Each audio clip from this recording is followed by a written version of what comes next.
Gerai, sveiki vaikai, netaisyklingoji trupmena ir mišrusis skaičius. Gerai, kas yra netaisyklingoji trupmena, mes jau išsiaiškinom. Visos trupmenos, kurios skaitiklis ir vardiklis yra vienodi, yra netaisyklingoji trupmena, bet tai mes žinome, kad yra vienas. Ir jeigu skaitiklis yra didesnis už vardiklį, tai irgi yra netaisyklingoji trupmena. Bet netaisyklingoji trupmena paverčiama į mišrųjį skaičių. Kaip tai padaryti? Šiaip pagal idėją mes turėtume atlikti veiksmą. Va čia koks veiksmas, aš vakar sakiau, tai yra dalyba.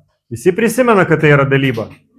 Gerai, tai mes pabandysime dabar atlikti tą veiksmą 6 padalinti iš 5. Ir ką mes gausime? Gerai, pirmiausia, į 6 5 telpa vieną kartą. Tai bus 5 minus 1. Gerai, dabar žinome pagal taisyklės, bet reikia uždėti, viskas, ok, nereikia. Gerai, tai kiek mes turime sveikųjų dalių? 1, kiek mes turime liekaną? 1 ir koks yra vardiklis? 5, mes žinome.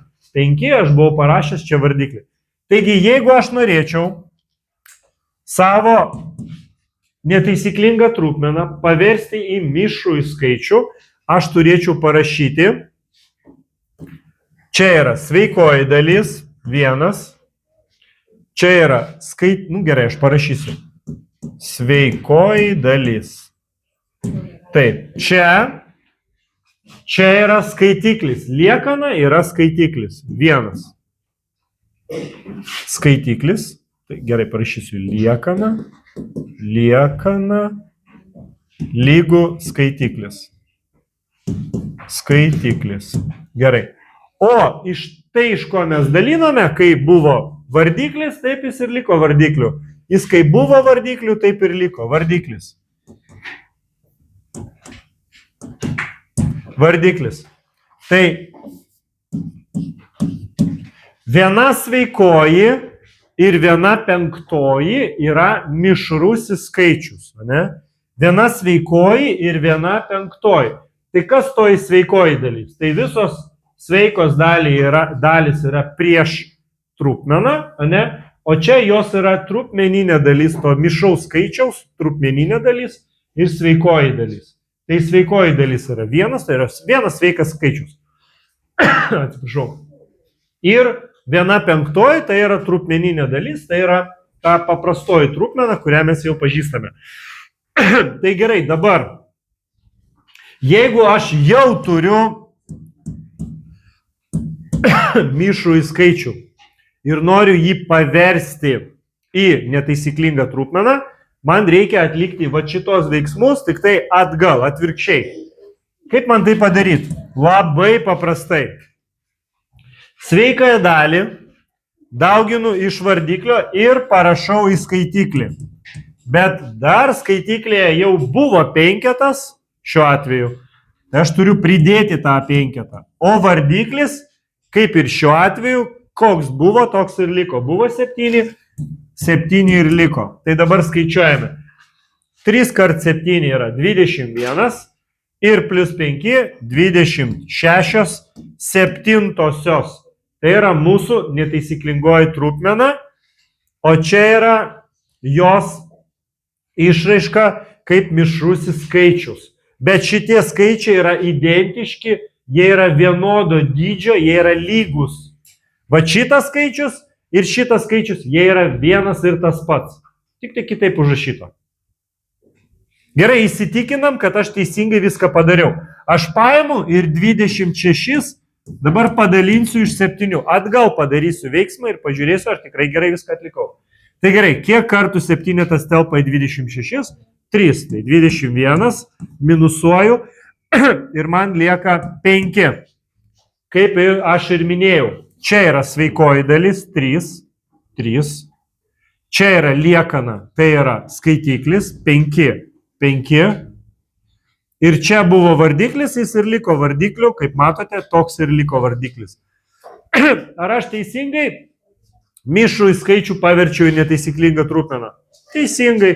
ar aš teisingai dabar neteisinglingą trupmeną paverčiau, atgal padalinau ir paverčiau į mišrų skaičių. Teisingai, viskas tvarkoja. Tai reiškia, aš jau moku tai padaryti.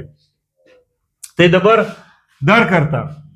Netaisyklingoji trupmena, va tokia, su jie nieko nereikia daryti. Jis tiesiog turi vieną sveikąją dalį. Jeigu aš parašysiu 13 13-ųjų, tai yra 1. Man nieko nereikia nei dalinti, nei išreiškinėti, nieko nereikia. Tiesiog tai yra 1. Bet jeigu aš turiu netaisyklingą trupmeną, kurios skaitiklis didesnis už vardiklį, kad paversti ją į mišrų skaičių, aš turiu atlikti dalybą, grubiai tariant. Bet gerai, pabandome neatliekant dalybos, bet tiesiog padarant tą veiksmą. Gerai, 15 ketvirtųjų. Žiūrėkite. Neatlieku dalybas, o šiaip mastau. Kiek ketvirtukų telpa į 15? 3. Prašau, 3. 3 sveikos dalis. Iš karto. Dabar, jeigu 3 ketvirtukai tilpo į 15, tai kiek liekana liko? Kiek ten liko tų vienetų? 2. Tai taip ir aš. 3. Taip ir rašau, 3 liko, o vardiklis koks buvo, toks ir liko, 4. Kaip matote, net nereikėjo dalinti, bet aš vis tiek atlikau tą veiksmą. Ar buvo sudėtinga? Ne, normaliai. Gerai, pabandom dar vieną kokį nors ten 21 ketvirtoji, lygiai, gerai, 5. 21 5. Kiek penketukų telpa į 21? Tai žinom visi, 4 telpa. Tai yra daugybos lentelė, kuri visi turi žinoti labai gerai. Gerai, ir kiek ta liekana liko man? 1. Tai ir liko 1 5. Nes buvo 5 ir liko 5. Ar sudėtinga? Su dalyba buvo baisu? Ne. Tai kas nori gali atlikti dalybą, kas nori gali mintise iškart paversti. Bet gerai, bet dar kartą pasipraktikuojam paskutinį veiksmą. Tai yra mišrų į skaičių, kokį nors, tarkim, 5 sveikos ir 7 aštuntosios. Pabandome paversti dar kartą į netaisyklingą trupmeną. Ką su kuo turiu sudauginti? Sveikąją dalį su vardikliu turiu sudauginti. Ir rašau skaitiklėje.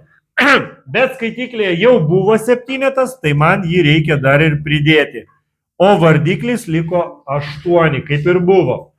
Dabar dar kartą. 8 kart 5 yra 40, 40 plus 7, 47 aštuntosios. Vat štai šitas skaičius analogiškas šitam. Jie yra absoliučiai lygus. Pabandome atidėti skaičių tiesę. Jeigu aš turiu skaičių tiesę ir turiu 0, kur bus šitas skaičius? Jisai bus už 5 ir beveik prie 6. Man trūksta 1/8, kad aš būtų 8/8, o tai bus 1.